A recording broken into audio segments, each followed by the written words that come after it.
Paris est en train de vivre un mercato complètement fou. Et cette fois, ce n'est pas une simple rumeur qui agite le PSG, une opération XXL se rapproche dangereusement. Bradley Barcola à Liverpool. Le dossier est entré dans une nouvelle phase. Les Reds veulent frapper fort, le joueur aurait déjà donné son accord, mais Paris détient encore la carte la plus importante, le prix. Et ce prix pourrait faire exploser toute l'opération. Mais ce qui se passe autour de Barcola n'est que la partie visible de l'iceberg. Car pendant que Liverpool pousse pour l'ailier français, le PSG prépare déjà son avenir offensif. Une recrue à 55 millions d'euros vient d'arriver avec une mission bien précise, et son arrivée pourrait directement changer la hiérarchie autour de Kvaratskhelia. Et ce n'est pas terminé. Liverpool regarde également du côté d'Ibrahim Mbaye, mais Paris vient de placer une énorme barrière financière sur le dossier. Une exigence qui pourrait pousser les Reds à revoir complètement leur stratégie. Pendant ce temps, Barcelone prépare sa contre-attaque. Les Catalans veulent récupérer leur place sur le toit de l'Europe et pensent avoir trouvé avec Rodri l'arme capable de faire tomber le PSG. Et comme si tout cela ne suffisait pas, Luis Enrique se retrouve face à un véritable casse-tête de luxe. Nouvelles recrues intégrées, quasiment aucun absent, des joueurs en attente de décision, et plusieurs dossiers qui peuvent encore exploser avant la fermeture du mercato. Alors, que prépare réellement le PSG? Barcola va-t-il partir à Liverpool? Qui va payer combien? Et surtout, pourquoi Paris semble déjà préparer l'après-Barcola? Restez jusqu'au bout, parce que le dernier dossier pourrait bien être celui qui change complètement la lecture de ce mercato parisien. Mais avant de plonger dans cette nouvelle journée complètement folle, abonnez-vous à la chaîne, activez la cloche et dites-moi en commentaire pour ou contre le départ d'E. Barcola à Liverpool. On commence immédiatement avec le dossier qui fait trembler le PSG. Barcola, Liverpool. Première grande actualité. Barcola à Liverpool. Le dossier qui peut faire exploser la fin du mercato. Il y a des transferts qui se négocient tranquillement, et puis il y a ceux qui deviennent une véritable bataille de pouvoir entre deux géants européens. Le dossier Bradley Barcola à Liverpool appartient clairement à cette deuxième catégorie. Depuis plusieurs jours, la situation devient de plus en plus intrigante. Liverpool veut renforcer son secteur offensif et aurait fait de Barcola une cible prioritaire. De son côté, le PSG doit désormais gérer une situation particulièrement délicate. Conserver un joueur qui ne souhaiterait pas prolonger ou accepter son départ et récupérer une somme considérable pour réinvestir immédiatement sur le marché. Et c'est précisément là que tout devient passionnant. Car Liverpool ne part pas de zéro. Le club anglais aurait déjà avancé sur les conditions personnelles du joueur. Mais obtenir l'accord de Barcola n'est pas la même chose qu'obtenir celui du PSG. Paris possède encore la pièce maîtresse du puzzle, le montant du transfert. Le PSG aurait initialement placé la barre extrêmement haut, avec une valorisation pouvant dépasser les 160 millions d'euros. Une somme qui envoie évidemment un message très clair aux prétendants. Si vous voulez Barcola, il faudra payer le prix fort. Mais pourquoi Paris est-il aussi exigeant? Le PSG a-t-il intérêt à le vendre? C'est probablement la question la plus importante de ce dossier. Sportivement, Barcola reste un joueur extrêmement précieux. Son accélération, sa capacité à éliminer son adversaire et son évolution depuis son arrivée à Paris en font un élément important du projet de Luis Enrique. Mais il existe une deuxième réalité. Si le joueur ne souhaite réellement pas prolonger son contrat, le PSG doit réfléchir à long terme. Garder Barcola à tout prix pourrait permettre à Luis Enrique de conserver une arme offensive supplémentaire pour cette saison. Mais si Paris estime que le joueur ne prolongera pas, sa valeur pourrait progressivement diminuer à mesure que son contrat avancera. À l'inverse, une vente à Liverpool pourrait rapporter une somme gigantesque au club parisien et offrir à Luis Campos et à la direction une capacité financière supplémentaire pour préparer l'avenir. Et surtout, Paris dispose déjà d'une profondeur offensive impressionnante. Avec Kvaratskhelia, les nouvelles recrues et les jeunes joueurs capables de prendre davantage de responsabilités, Luis Enrique pourrait considérer qu'il possède suffisamment de solutions pour absorber un éventuel départ. C'est là que le dossier devient encore plus intéressant. Liverpool, lui, doit-il aller jusqu'au bout? Pour les Reds, Barcola représente un profil particulièrement séduisant.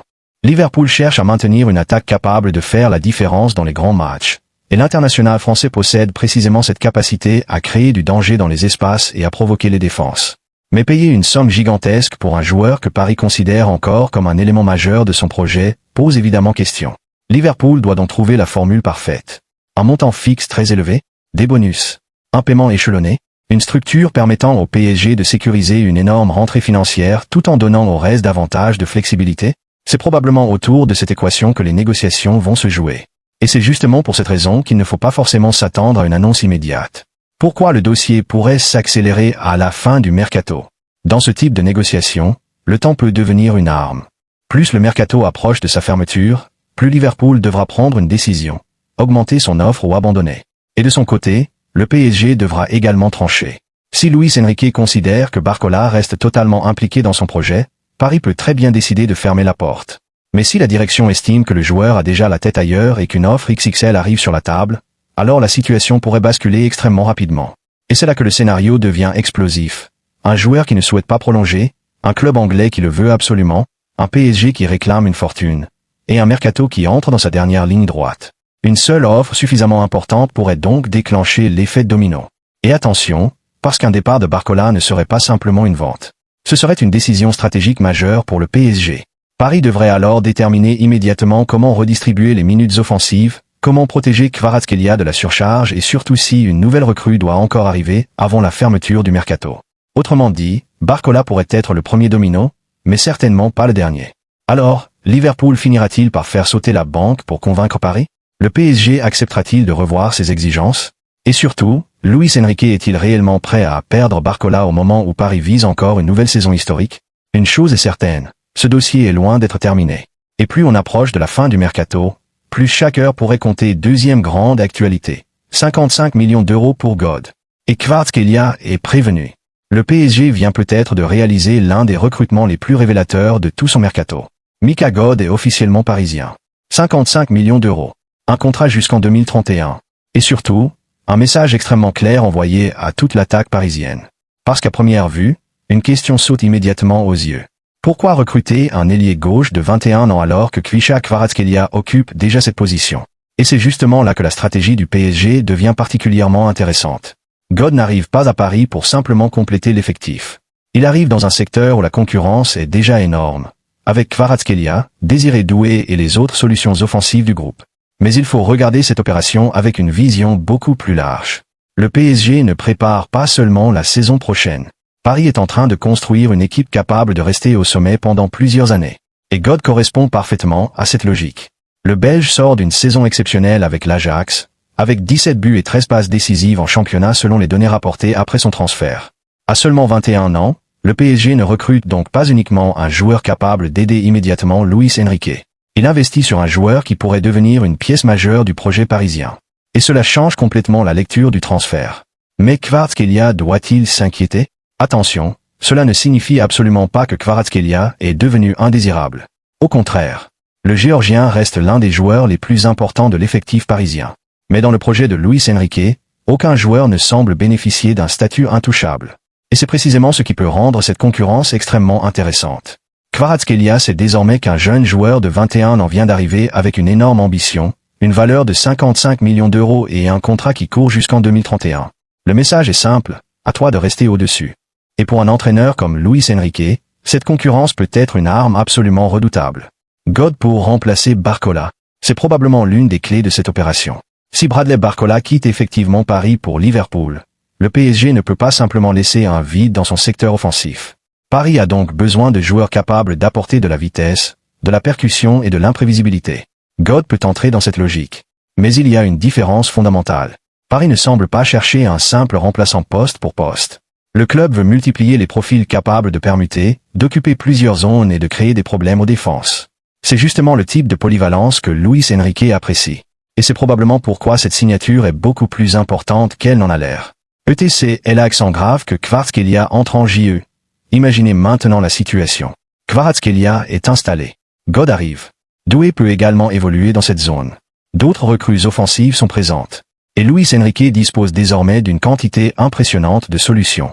Cela signifie une chose, la moindre baisse de régime peut coûter une place dans le 11. Pour Kvaratskhelia, c'est peut-être même une excellente nouvelle. Parce qu'un joueur qui veut rester au plus haut niveau européen doit constamment être poussé. Et le PSG vient précisément de créer cette pression.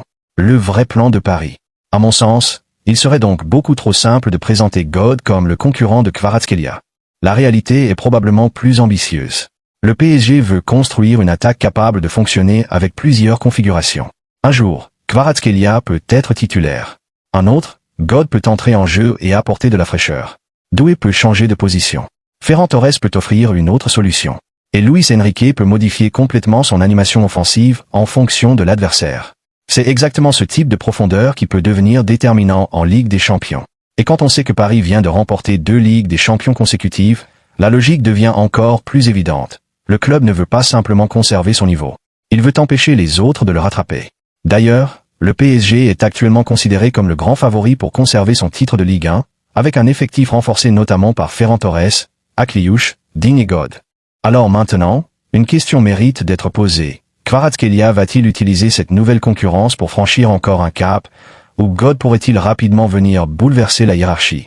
Avec 55 millions d'euros investis sur ce jeune talent, Paris ne l'a pas fait pour simplement regarder God depuis le banc. Le PSG vient peut-être de créer une concurrence qui pourrait rendre son attaque encore plus dangereuse. Et si Barcola part réellement à Liverpool dans les prochaines semaines, cette signature pourrait même prendre une toute autre dimension. Le PSG ne perdrait alors pas simplement un ailier, il aurait déjà préparé la suite. Mbaye, le PSG sort les griffes. Liverpool ne s'intéresse décidément pas qu'à Bradley Barcola.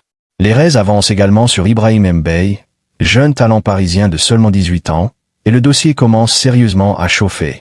Liverpool aurait avancé sur les conditions personnelles du joueur, mais le véritable problème reste désormais l'accord avec le PSG. Paris aurait fixé une exigence située autour de 70 millions d'euros pour accepter son départ. Et là, le PSG envoie un message très clair. Mbaye n'est pas à vendre au rabais. Sportivement, la situation est pourtant complexe. Mbaye possède un potentiel énorme, mais la concurrence offensive est devenue particulièrement féroce à Paris.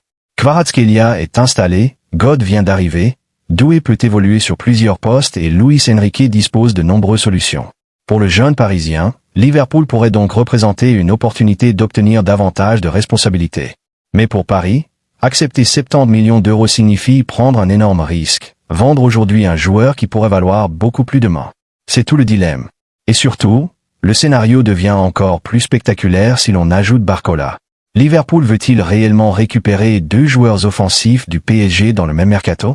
Si les 2 opérations aboutissent, Paris pourrait récupérer une somme colossale, mais perdre 2 talents offensifs importants. Le PSG doit donc choisir entre l'argent immédiat et le potentiel sportif à long terme. Pour l'instant, Liverpool pousse, mais Paris garde la main. Les Reds accepteront-ils de payer le prix demandé? Ou le PSG va-t-il finalement fermer la porte à Mbaye? Après Barcola, Liverpool pourrait bien être en train de lancer une deuxième offensive directement sur Paris. Barcelone veut faire tomber le PSG. Le PSG domine l'Europe, et forcément, cela commence à agacer ses principaux concurrents. Après 2 sacres consécutifs en Ligue des Champions, Paris est devenu l'équipe que tout le monde veut battre. Et parmi les clubs qui rêvent de mettre fin à cette domination, le FC Barcelone semble particulièrement ambitieux.